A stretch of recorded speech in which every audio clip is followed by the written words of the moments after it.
ಈ ನೃತ್ಯವನ್ನು ಮೆಚ್ಚಿ ಶಿವಬಸು ರಾಮಪ್ಪ ಸುಖಾನ್ ಅವರಿಗೆ ತಂಡಕ್ಕೆ 500 ರೂಪಾಯಿ ಕಾಣಿಕೆಯನ್ನು ಕೊಟ್ಟಿದ್ದಾರೆ. 5ನೇ ಕಾಣಿಕೆಯನ್ನು ಹನುಮಂತ ಲಮಾನಿ ಅವರು ಸ್ವೀಕಾರ ಮಾಡಬೇಕಂತಾರೆ ಅವರಿಗೆ ಕೇಳ್ಕೊತಾ ಇದ್ದೀನಿ. ಮಾವಯ್ಯ ಸ್ವೀಕಾರ ಮಾಡಿ ನೀವು.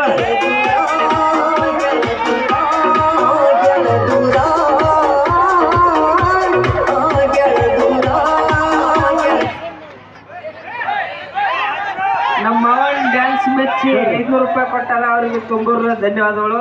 ಈ 500 ರೂಪಾಯಿ ನಮ್ಮ ಮಾವನ ತಗೋಬೇಕು. ಅದೇ ನಿಮಗೆ ಮಾಡಿ ನಾ ಏನು ಮಾಡಿಲ್ಲ, ಸ್ವಂತ ನೋಡ್ರಿ, ದುಡ್ಡಿನ ಮಹತ್ವ ಎಷ್ಟು ಇರ್ತದೆ ಅಂತಂದ್ರ, ಒಂದು ಟೈಮ್ನಾಗ 1 ರೂಪಾಯಿ ಕೂಡ ನಮ್ಮ ಹತ್ರ ದುಡ್ಡು ಇರಲಿಲ್ಲ. ಭಗವಂತ ಇವತ್ತು ತುಂಬಾ ಚೆನ್ನಾಗಿ ಕೊಟ್ಟಾನ. ಯಾಕೆ ಕೊಟ್ಟಾನ? ಎಲ್ಲ ನಿಮ್ಮಂತ ಪ್ರೀತಿ ವಿಶ್ವಾಸದಿಂದ ಎಲ್ಲರಿಂದನೂ ಕೊಟ್ಟಾನ. ಈಗ ನಮ್ಮೆಲ್ಲ, ನಾನೊಬ್ಬ ಬಿಸ್ನೆಸ್ ಮ್ಯಾನ್ ಆಗಿ